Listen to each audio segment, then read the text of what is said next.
Imagine you're in Ireland 7,000 years before Christ. Stone Age adventurers are crossing the Irish Sea in search of a new land.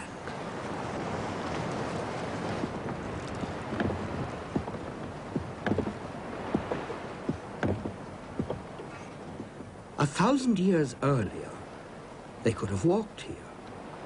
Now, rising sea levels have separated Ireland from the mainland, and they must come by boat. Frail craft of animal skins stretched over a wooden frame, perhaps little different to the currachs still used in the west of Ireland today.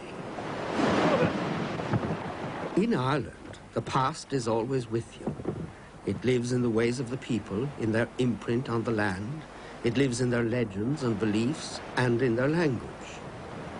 Over the years, the country has borne many names: Erin, Bonba, Fola, and to poets, Catlini Houlihan, Roisin Dove, and Erin.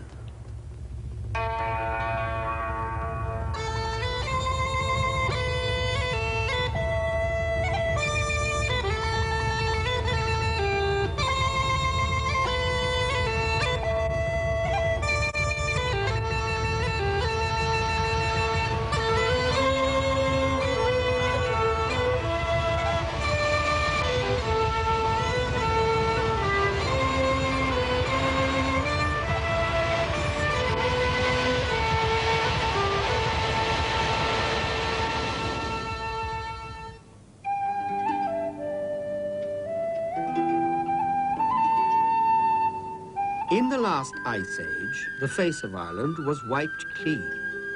When the glaciers retreated, huge lakes flooded the centre of the country. At first, the surrounding hills would have been bare. Forests returned some 10,000 years ago with the warming in climate: birch, hazel and pine, then alder, elm and oak.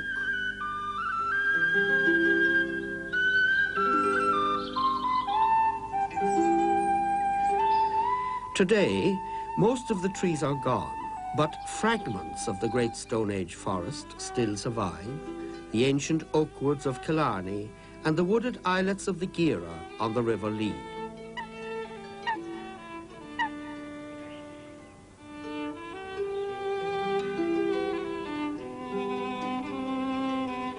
It was into a wilderness such as this that the first men came. In the beginning, they spread along the coast, living by hunting and fishing, gathering nuts and seeds. Then they ventured into the interior, using the rivers as highways that are still used by other travelers today.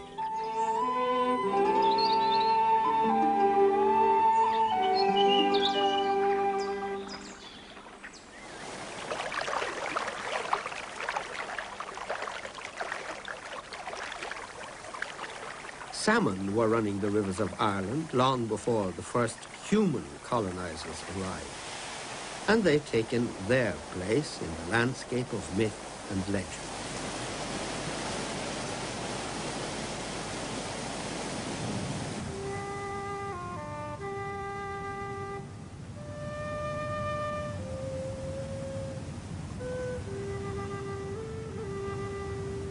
It's said that St. Patrick, the patron saint of Ireland, was walking one day by a river. He was hungry, and he asked a fisherman to give him food. The fisherman refused. But a salmon swimming up the river overheard the conversation. It thrust itself out of the water into the hungry saint's hands and offered itself up as food. As a reward for this generosity, from then on, St. Patrick blessed all salmon with the power to leap.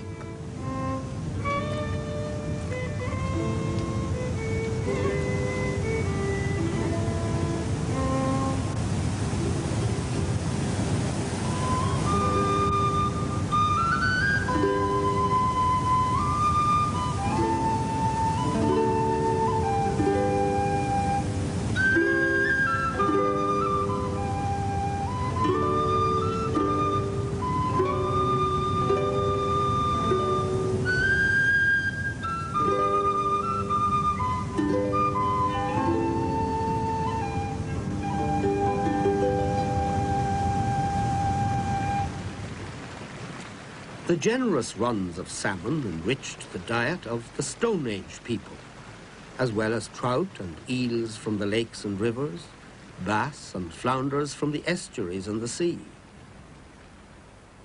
Trees covered what today are bare hillsides. From the forest, hunters would have taken wild boar and perhaps larger game.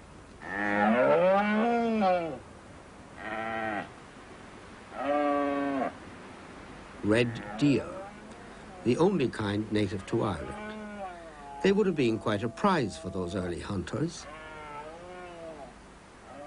Like the salmon, deer too have their place in Celtic folklore. Their attributes were credited to the legendary armies of the Fianna. And Sawa, wife of Finn MacCool, was turned into a deer by a dark druid because she spurned his advances. The first people camped along the shores of the lakes. They lacked the tools to clear the forest. Here they were well placed to fish and snare waterfowl.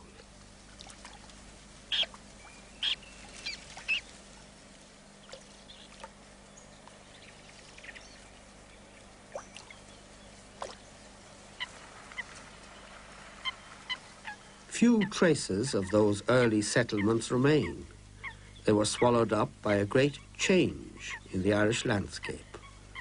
Decaying vegetation built a layer of peat on the reedy margins of the lakes.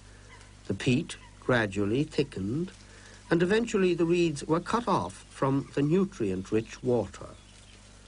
The reeds were replaced by sphagnum moss and other plants that can tolerate poor conditions.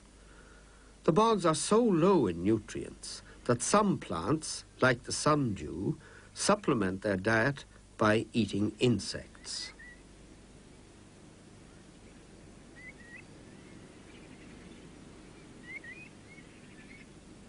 The sphagnum grows up from the water and forms hummocks.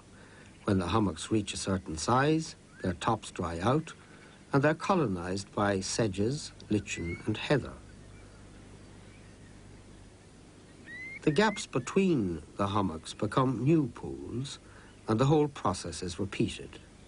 Eventually, the bog can rise 20 or 30 feet above the original lake level. These raised bogs smothered much of central Ireland and buried all trace of the first settlers. But the next arrivals were a different matter.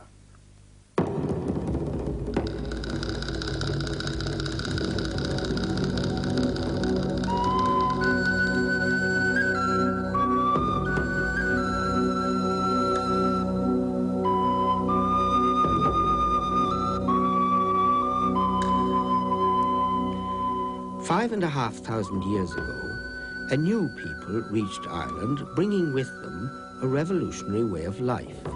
They were the first farmers. The most impressive monuments left by these people are their graves.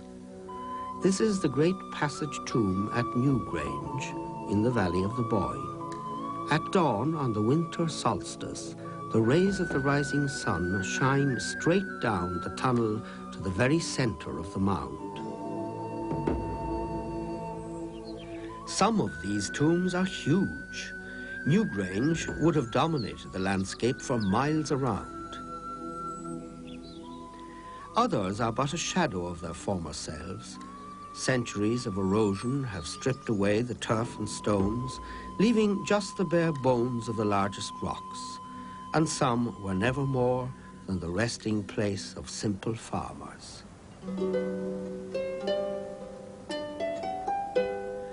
Agriculture really began to stamp its mark on the landscape about 4,000 years ago with the arrival of metal tools, first of copper and bronze and much later of iron.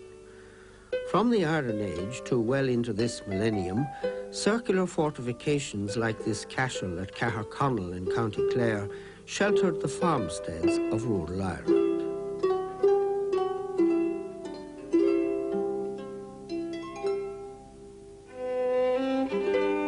Many of these early farmers settled here, on the limestone uplands of the Burren.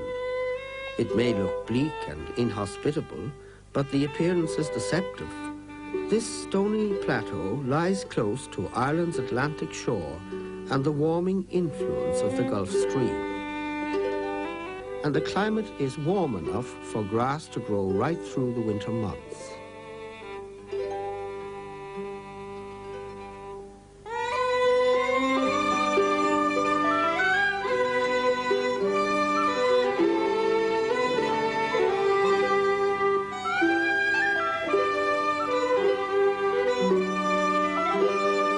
Place of rock. In the Ice Age, the land was ground flat by the glaciers. As the climate warmed, the melting ice left a legacy of boulders perched incongruously on the ice-worn slabs.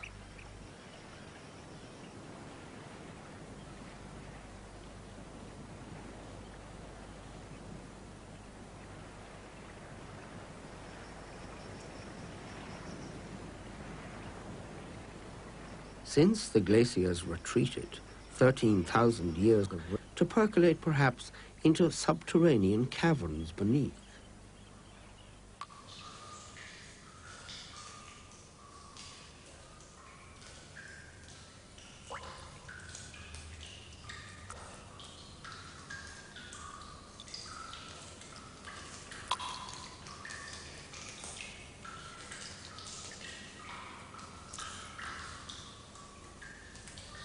In a few places, the water comes to the surface again, but in a manner almost unknown outside the limestone regions of Ireland. This is a turlough, a temporary lake that's fed not by streams, but by water welling upwards through openings in its bed. The level rises and falls with the fluctuations in the underground water table. In this turlough, the level can change as much as 40 feet. The line of bushes is the high water mark. A few days earlier, this wall was several feet beneath the surface. It's covered with a dense growth of waterweed. Any plants that grow here have to tolerate varying and often unpredictable periods of flooding and drying, so the flora is arranged in zones that follow the contours of the hollow. Some of the plants here are very special. This pallid violet grows only in Irish turloughs.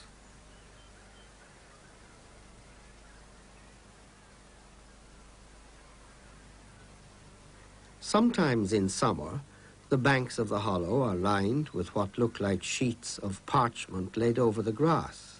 They can appear suddenly, almost overnight.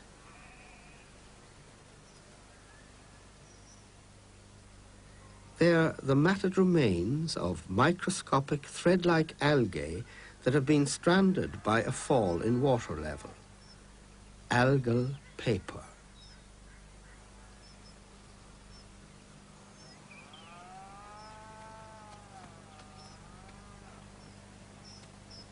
In the burn, cattle are brought down from the hills in summer, the reverse of the practice in most places. At this time of the year, the limestone uplands are dry and thirsty. It's only at the foot of the hills that water can be found, and the bed of the shrinking turlough gives excellent grazing. The first cattle brought to Ireland were large animals reared for their meat. Milch cows came later at the end of the Bronze Age. In ancient Ireland, cattle were the normal currency, and because of their importance, they were surrounded by superstition. On the shores of Galway Bay, the rocks of the burn step down to the sea.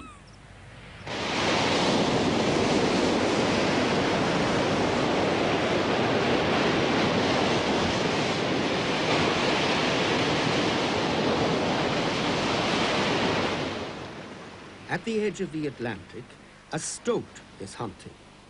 Small birds and mammals are stoat's usual prey, but here they take fish from the rock pools.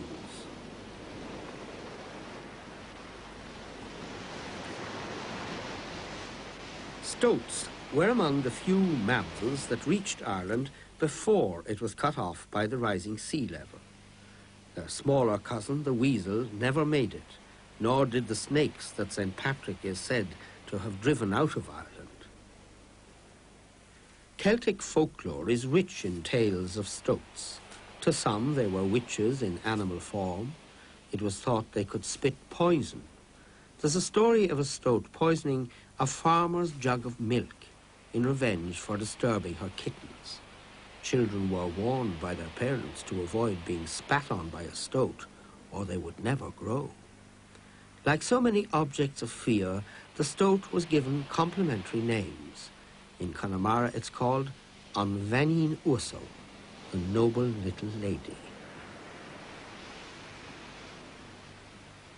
This lady and her mate have other things on their minds.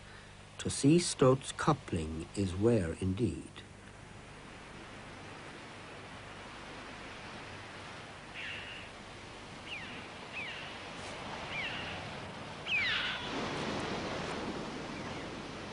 On the shores nearby, choughs forage for food. In Ireland, these elegant members of the Crow tribe are found only in a few remote outposts. They nest on cliffs along the Atlantic seaboard.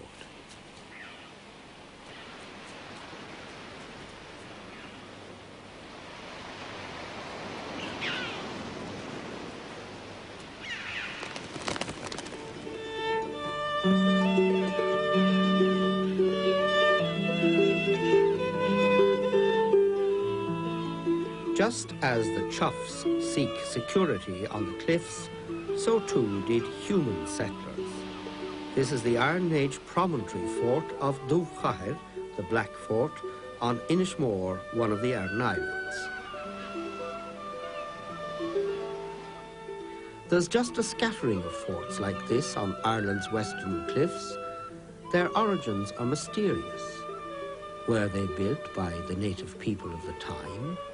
Or were they the work of new colonists, perhaps from the Iberian Peninsula, seeking a foothold on Ireland's Atlantic shores?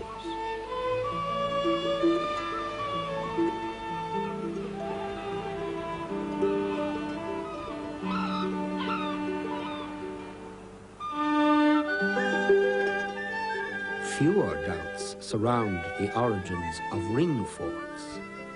These were the farmsteads of Iron Age and early Christian Ireland, circular enclosures of earth or stone that would have sheltered a simple cluster of wooden huts, a safe haven for families and their livestock. For 15 centuries, these were the focal points of the Irish landscape.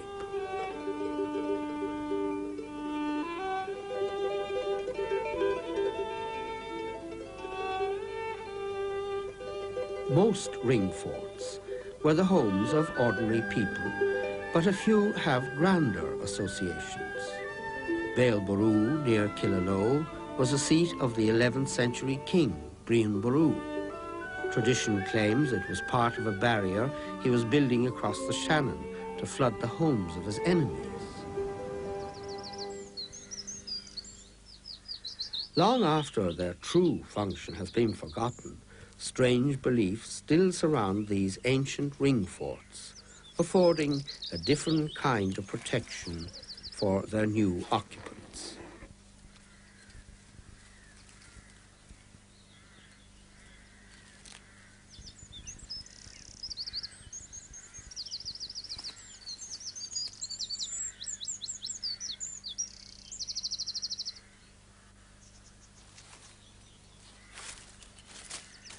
An aura of superstition still clings to the eroded remnants of the banks and ditches.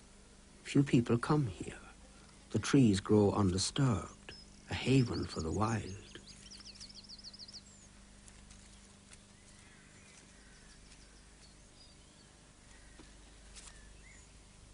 Here, shy and secretive badgers come out in broad daylight. It's a measure of the power the ancient beliefs still hold, even in the Ireland of today.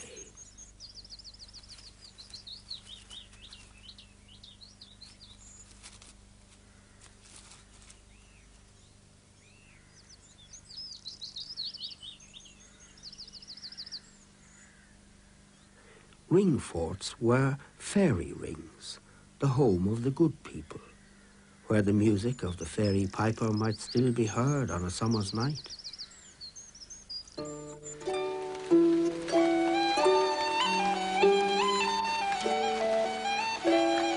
Everything growing or living here was sacred or magical in some way.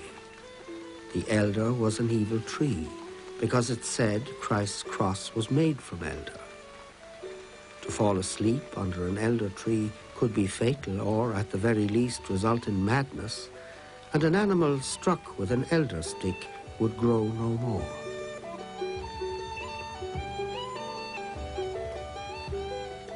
A lone whitethorn tree was said to be protected by the fairies, and woe betide anyone who cut it. Superstitions like this persist even today, a mingling of Christianity and more ancient beliefs. That was the next great change in Irish history, the coming of Christianity in the 5th century. Not the ghosts of long-dead monks, but birds, shearwaters and storm petrels.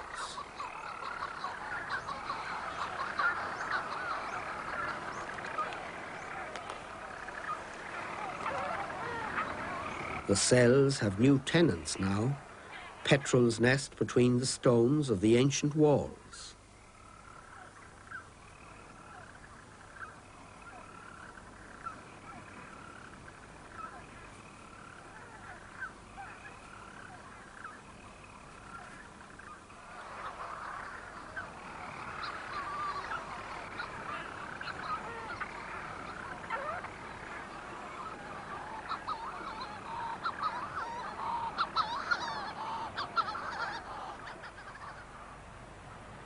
It's said the monastery on Skellig Vihil was founded by St. Finian, and there's no easy landing. In winter, the monks would have been cut off for weeks at a time. And as if that wasn't remote enough, they built a hermitage 700 feet above the waves on the very highest point of the island. There they could retreat for solitary contemplation, with only the cries of the gulls and the singing of the seals for company.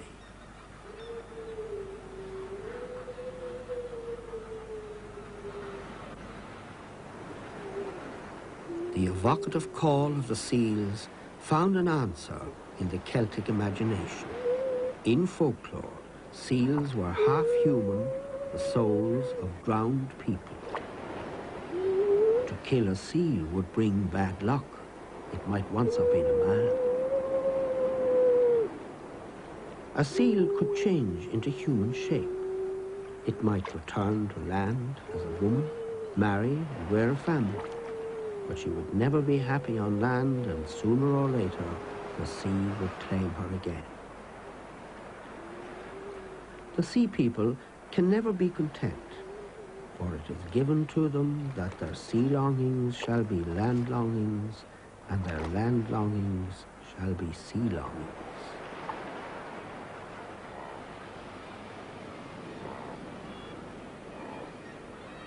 As well as seals, the monks would have shared the island with seabirds of many kinds, puffins and kittiwakes.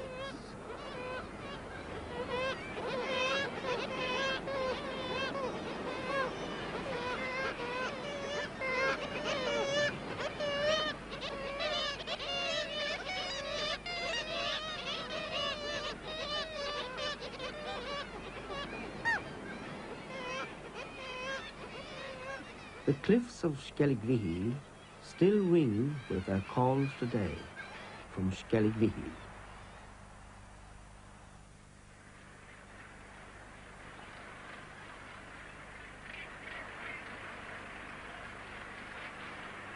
That white coating on the rocks isn't snow, it's birds. 20,000 gannets, one of the largest colonies in Europe.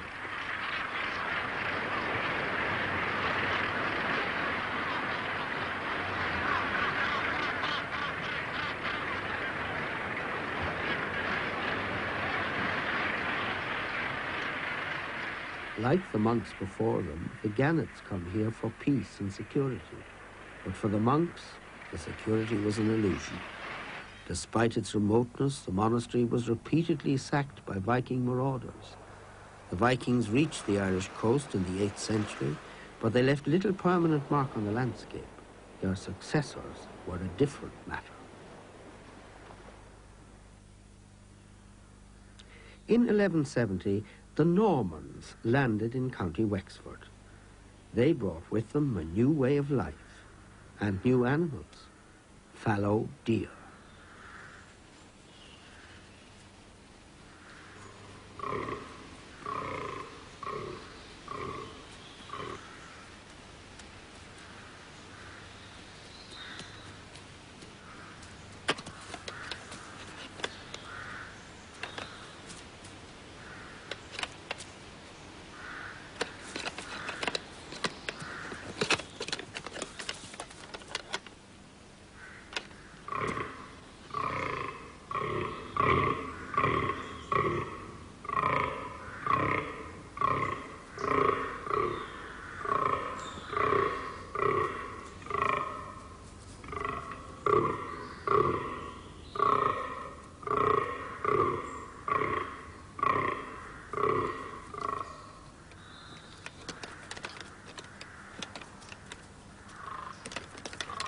The Normans brought in other animals besides deer for sport or food, rabbits for instance.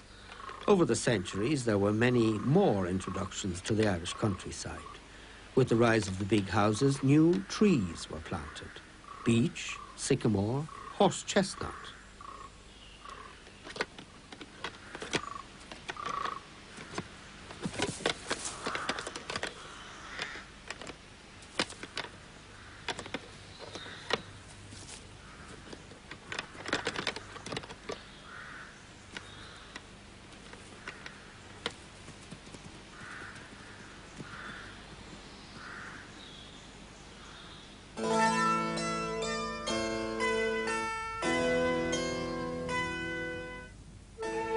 The Norman invaders took over all the more fertile parts of the country. Ruins of their homes and holy places still dominate the Irish landscape. But some now house older and wilder creatures.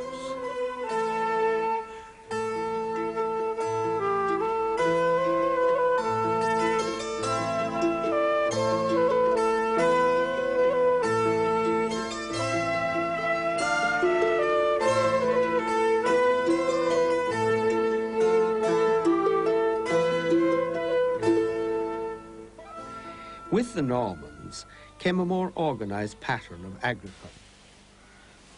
The harebells of the burn find an echo in the carved columns of Corcombe Row. The flowers are unchanged, but the abbey lies open to the sky. The monks are long gone, others live here now.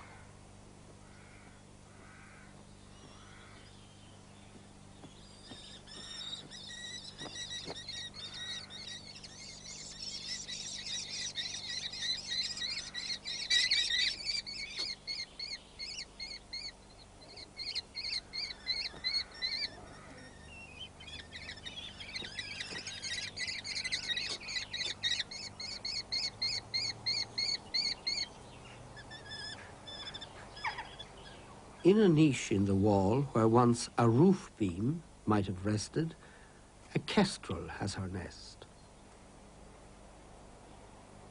And in perilous proximity, a wood mouse rears her young among the fallen stones below.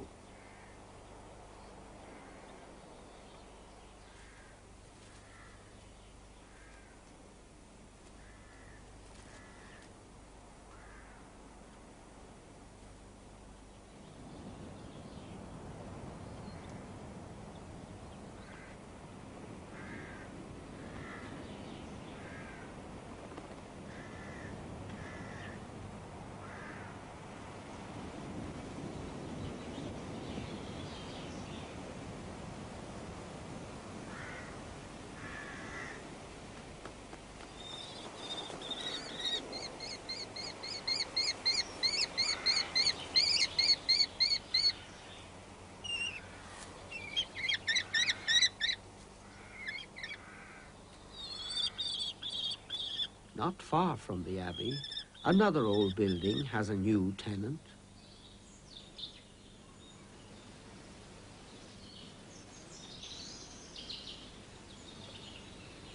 In the roof of a deserted cottage, a pine marten has her young.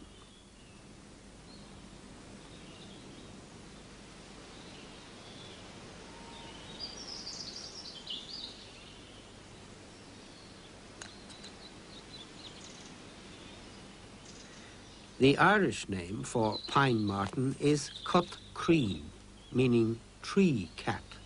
The cats of ancient Irish poetry and place names were almost certainly pine martens. The wildcat never reached Ireland.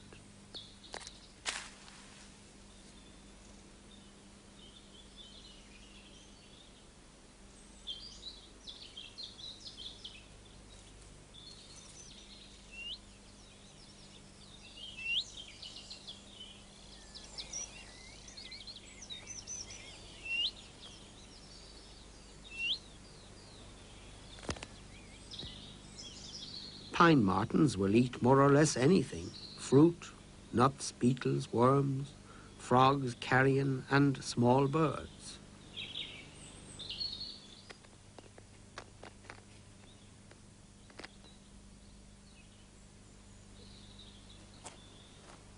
Over the years, people have made new homes for some unlikely creatures.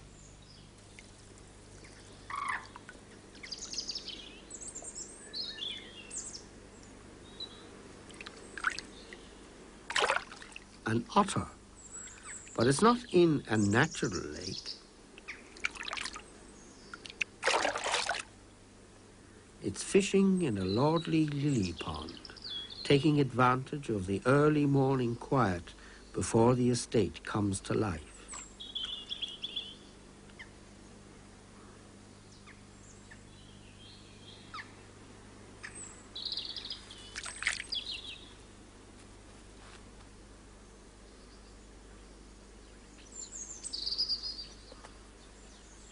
By the early 19th century, almost the only trees were on the great estates.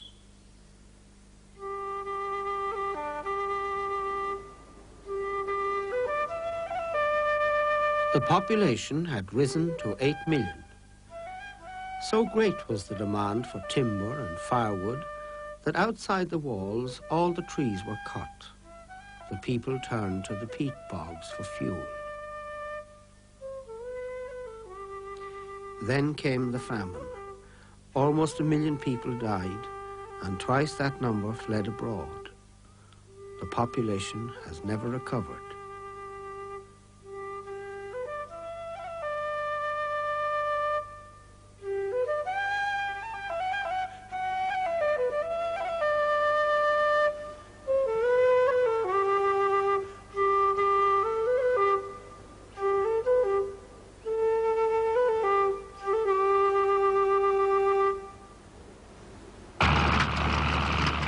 The fall in population temporarily stemmed the cutting of turf for fuel, but today the assault on the bogs continues with renewed vigor. Hand cutting of turf merely nibbled at the edges of the great raised bogs of Central Ireland. Now the peat is stripped by machine and burnt to generate electricity. The bogland becomes a brown desert.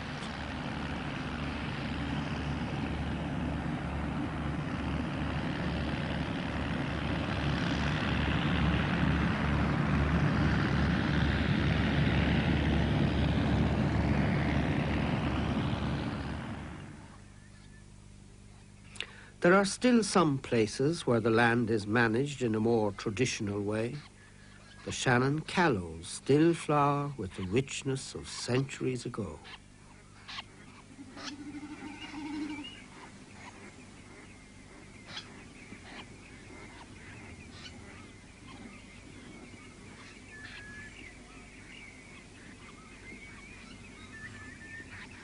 These seasonally flooded grasslands receive little artificial fertilizer, and they're cut for hay late in the summer. So, in the shadow of the 7 ruined churches of Clonmacnoise, the wildflowers have time to set seed. And one of Ireland's strangest birds, the time to rear its young.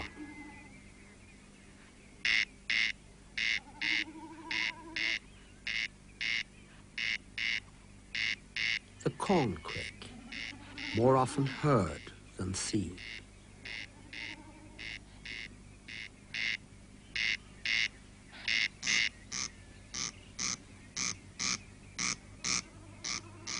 Because it turns its head from side to side when it's calling and moves around between calls, the sound is very hard to locate. People credited the corncrake with powers of ventriloquism. Some even thought it called lying on its back with its feet in the air, holding up the sky for good measure.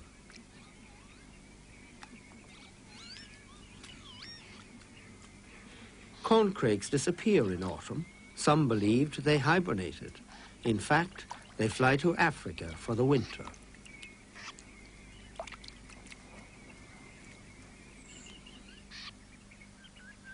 In winter, the Shannon bursts its banks and floods the Callows. For a few months each year, the meadows become a watery wilderness.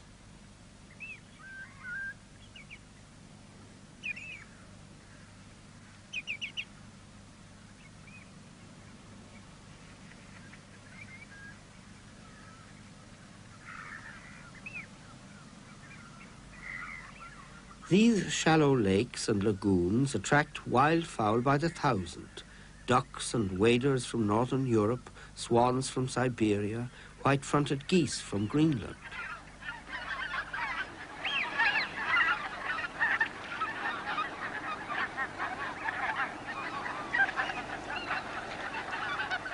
"70 miles to the west, as the goose flies, there's another wilderness, Connemara. Here the balance between man and nature is still tipped in nature's favor. Human settlement is almost entirely confined to a narrow strip between the mountains and the sea. It's a hard land.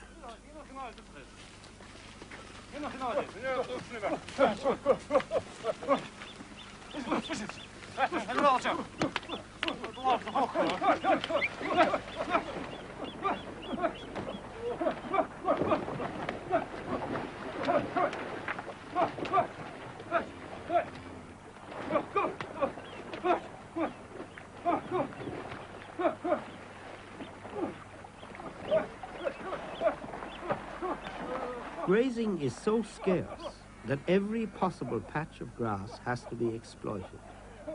Cattle are driven across the sea to graze on offshore islands.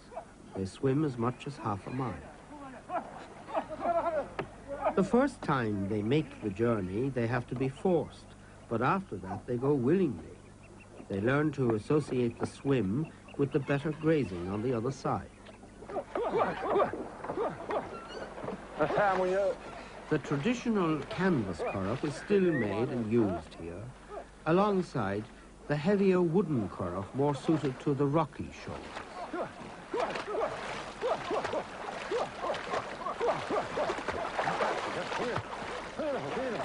In Gaelic, curragh means unsteady, but in the right hands, that makes the craft highly maneuverable.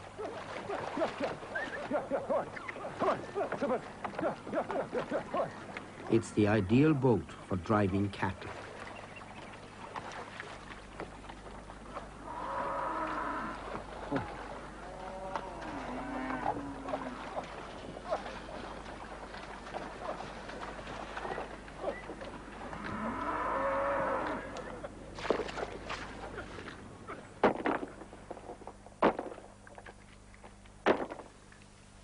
Neither land nor sea alone can yield a living. Land, sea, and shore are all exploited in due season. The traditional way of life still has a strong hold here, but it's not an easy life. To see Connemara is to understand why, despite all its beauty, so many of Ireland's people live in London or Liverpool, Boston or New York.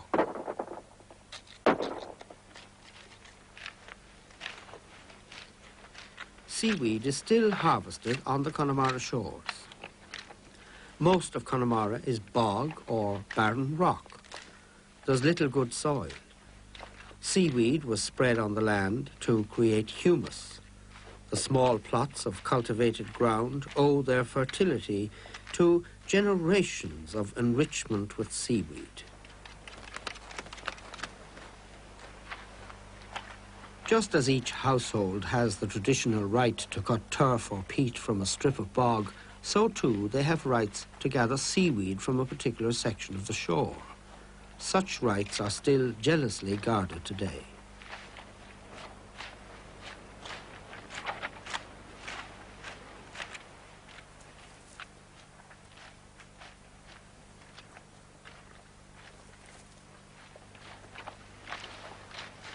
By a ruined island cottage, where these men lived as children, a heron has her nest.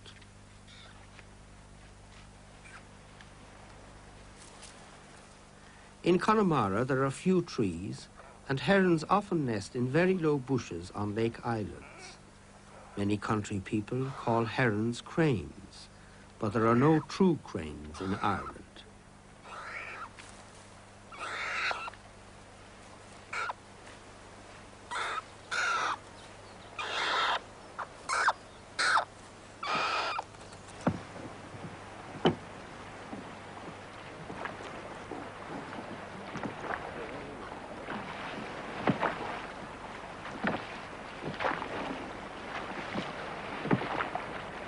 At Climeen, a raft of seaweed goes home. But today, it doesn't all go on the land. Most of it is taken to a factory and put into cattle feed or used as a constituent in cosmetics.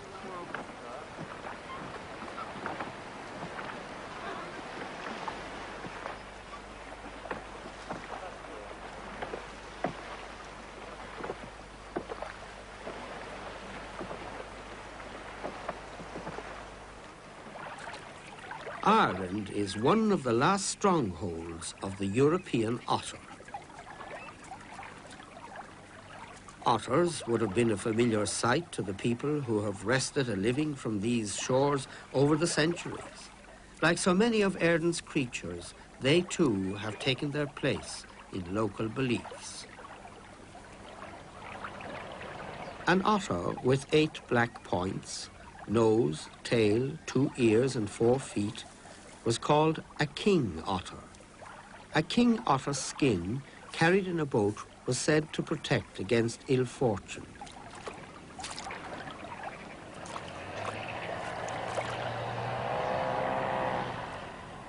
The scallop fishermen of Clew Bay may no longer carry otter skins in their boats, but otters still watch them from the shore. Indeed, it's said the otters sometimes follow boats to catch fish disturbed by the dredges.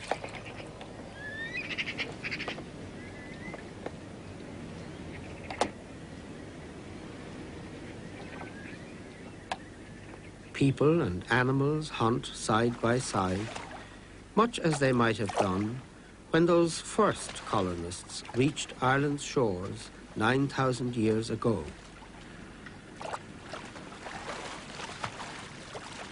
Over the centuries, this ancient land has seen many changes. Both animals and people have had to change too. Each wave of immigrants has left its mark on the landscape, but the old ways still survive. They still come down to us through the mists of time.